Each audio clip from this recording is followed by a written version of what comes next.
Two games set in feudal Japan from big studios releasing in the same year, whose games have already been compared for years? Well, the comparisons between AC Shadows and Ghost of Yotei were inevitable. Lines were going to be drawn. I too partake in the sport of line drawing, so I will be doing so by pitting these huge releases against each other in a battle of quality and depth, or duality and death. Similar as they may be in some aspects, this contest will show who the real winner is, and which game is the better of the two. I will compare them in 7 different categories: combat, stealth, parkour / movement, story, world, game systems, and side content. Each category will be scored on a slider, moving from 0 for a draw and up to 3 points for a definite win.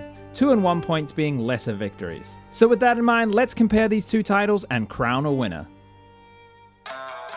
Combat is up first. AC Shadows made some great strides to make the combat feel more engaging from the previous entries in the RPG spate of Assassin's Creed titles. Now, I think they succeeded when you're playing as Naoe. You have to use precision, timing, skill, and use your active abilities in ideal situations to come out on top. But as Yasuke, you could literally just do whatever you want. He will just smash the door down and kick ass. There's no real thought needed, just hit the enemies with your oversized katana and they die. I had to stop investing skills just to make combat a bit more engaging for myself with Yasuke. I think I had like 50 skill points or something unspent at one point.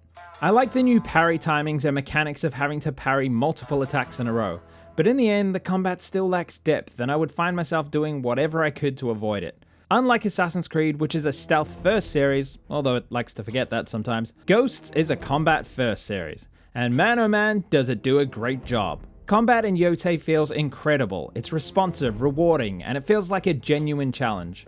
Blocking, parrying, attacking, special moves, it all just feels incredible. Every battle feels like a constant push and pull between you trying to dodge attacks coming from every angle, knocking down enemies' defenses, and also juggling which weapon you should be using against each enemy type. It's a rewarding system, one that makes you feel like a badass and a pleb at the same time, punishing you for even the smallest mistake and rewarding you for learning its systems. I love the weapon swapping mechanic, which is something that keeps the combat fresh and always changes up the battle.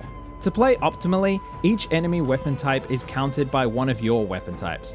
For instance, if the enemy is using a Yari, your dual katanas are most effective at doing damage to that enemy's posture. Or if it's a big brute enemy, you better whip out your big cock and slap them with the Adachi. You are constantly swapping between weapons as different enemies attack you, pulling your attention from an enemy you are facing.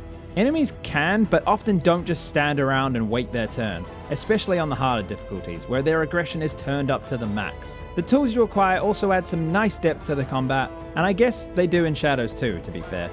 Both games have combat-altering armor and gear sets, which is something I appreciate, especially the ones that rarely make you play differently, such as the one that lets Yasuke block unblockable attacks. It's a nice feature in both games. There are some nice one-on-one duels in both games, but ultimately Shadows has nothing on the duels in Yotei, which require much more thought, precision, and are just better overall. So while Shadows improved on its predecessors, it's not enough to topple the game built around its robust combat system. So I am awarding 2 points to Gryffindor, I mean Ghost of Yotei. Now, although Ghost of Yotei isn't a stealth-focused game, it still has a nice stealth system that gets the job done. However, I find it much harder to kind of control the outcome of my stealth runs, as the detection always seems a bit different, and I always get spotted when I don't think I should. That aside, it's still a fun system, which has a few builds that support it as well. The bow is a very strong stealth option, but has limited ammo. However, once you get a charm that can lock onto 3 different headshots in one go, you can pretty much safely pick off an entire small camp of enemies. There aren't as many options for stealth as I would like. It would also be nice to use the kunai in stealth or have some unique options so it's just not like AC stealth over again. But as a whole, it's decent enough and serves its purpose, especially if playing on lethal and wanting to avoid all-out conflict if you can. Shadows, on the other hand, has one of the best stealth systems in the entire series. Well, if you're playing as Naoe. I recommend playing on hard difficulty for stealth, as it really makes you slow down and have to think about what you're doing. Enemies can see you on rooftops a lot easier, and you're going to have to actually use the shadows and other game mechanics if you want to remain undetected. Naoe has many tools and they're all great. I love running around sniping fools with throwing knives and then doing some cool descent into an assassination. The running assassination is incredibly satisfying, by the way. Playing with the shadows themselves is actually a bit of a rare occurrence despite the game's name, but when it happens, it's a really fun mechanic that I think could be expanded on in the future. I also only did this once, but breathing underwater through some bamboo and then assassinating my target that way felt great. I felt like an actual assassin, using any means to reach my target. Shadow Stealth is by far its best feature, and it's definitely better than the offering from Yotei in this category. So I'm giving Shadows 2 points here. Parkour in AC Shadows got off to a rocky start, but after a few patches and the devs actually listening to the parkour community, it has been greatly improved, offering height gaining ejects and many other quality of life features to make it a smoother system to use. I also love the dodge button to stylishly roll off the edges of objects. I found myself really wanting it in other Assassin's Creed games when I went back to play them after Shadows. It greatly increases the speed of your movement to where you want to be, and it just gives more control in the hands of the player, which is always welcomed. All of this is only possible with Naoe, once again. And if playing as Yasuke, it's just not worth your time. He's much slower and has less abilities to jump on certain objects. And after whizzing around the map as the fastest assassin to date, Yasuke feels so sluggish to move about. And I would also like to add that the world of AC Shadows also offers nothing for parkour enthusiasts to even use parkour on. So no matter how good the underlying system may or may not be, it doesn't matter, because the world of Japan they built is mostly one-story buildings with little to no effective parkour routes or anything really interesting to do. So that's a bummer. Ghost of Yotei has a much simpler movement system. You run, you jump, you grab onto very specific parts of the world, and you have a contextual grapple hook that is comparable to the Shadows grapple hook. I gotta admit, I really do not like the foot movement in both Ghost games. It looks and feels just wrong. I feel like Atsu just kinda slides off and around things. The character just doesn't act very lifelike in these situations. And although I can't put my finger on the problem, I just know that it's not right. It offers very little in the form of exciting traversal, and every parkour challenge just feels the same, and a bit like busy work. So I think it's clear that Shadows wins this category. However, I'm just gonna give it 1 point, because the parkour was better over a decade ago. So that's kinda sad. Story is something that is very important to me in a game. You can have great gameplay, but what really drives me is the moments that push the narrative forward. The moments that make you stop and think about things. Now, while Ghost of Yotei's story doesn't reach the heights of its predecessor, it is still a well-written and thoroughly enjoyable story. Characters are rich and complex, even given the story's relatively simple premise. That of a revenge story. Atsu herself, our main character, at first appears fairly one-note, but underneath we start to see the cracks show in her tough exterior. She is a no-nonsense Ronin who will stop at nothing to avenge the death of her family at the hands of the Yotei Six. She cares not for anyone's bullshit and cuts right to the chase. Her sarcasm at the monotonies of general conversations also speaks to my soul. Sometimes I wish I had company other than my own thoughts. Then people open their mouths. Then I remember why I'm alone.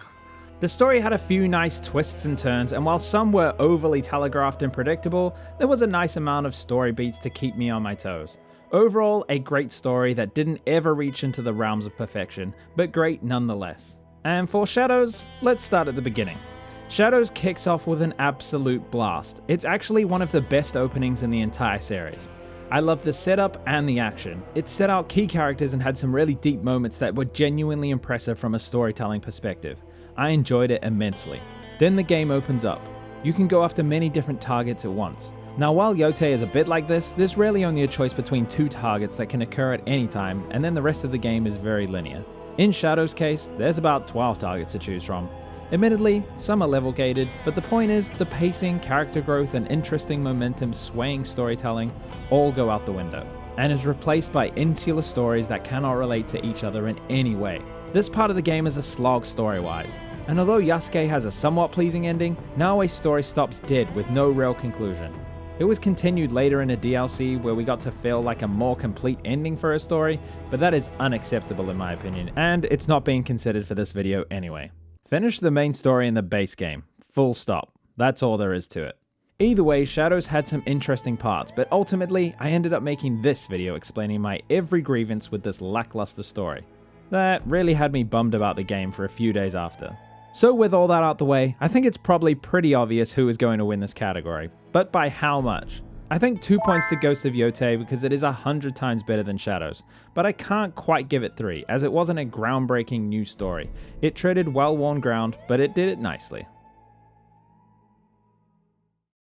Oh boy, this is a tough one. Both games are going for completely different vibes.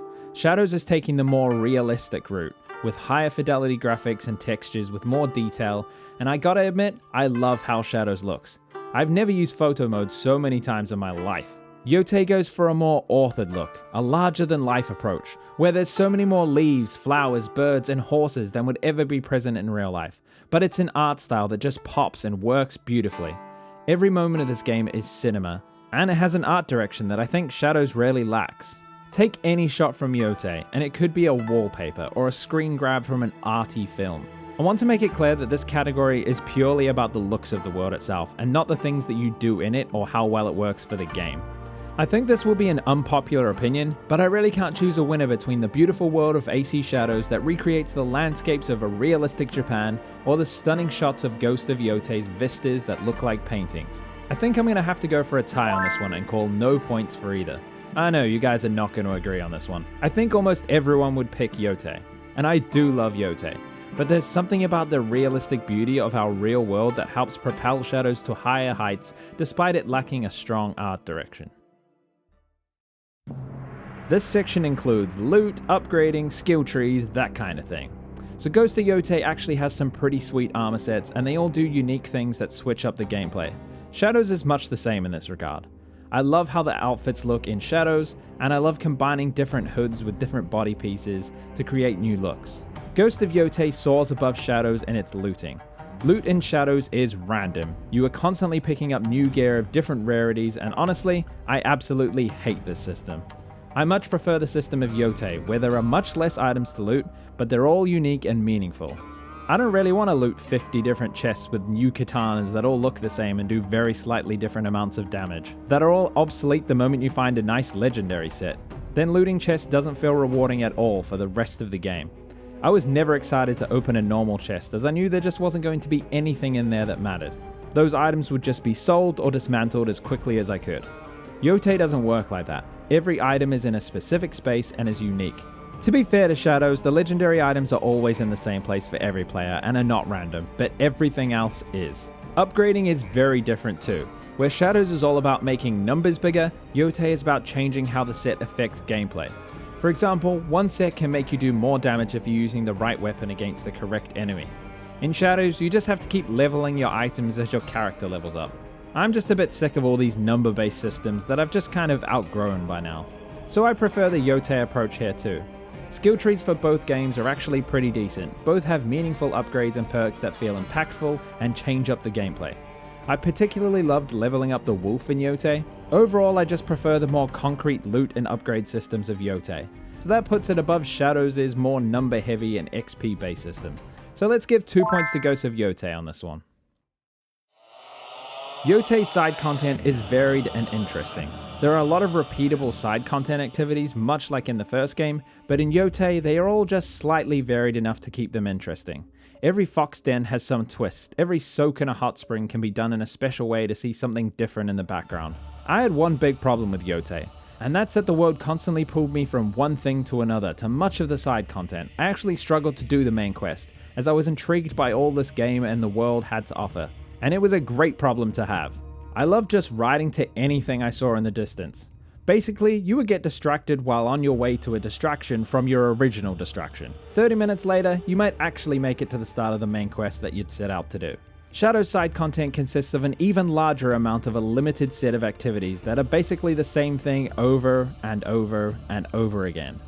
Bowing at shrines or collecting papers. The more story-oriented side quests had you kill yet another wheel of boring nothing characters. It was a real missed opportunity, actually. It's not even close on this one. I'm giving Yotei 3 points. So with a score of 9-3, Ghost of Yotei easily takes the win. I mean, what can I say? It's just a better game in most ways. I am, however, glad that Shadows has better stealth and parkour, as I believe these are important pillars of a franchise I love so much.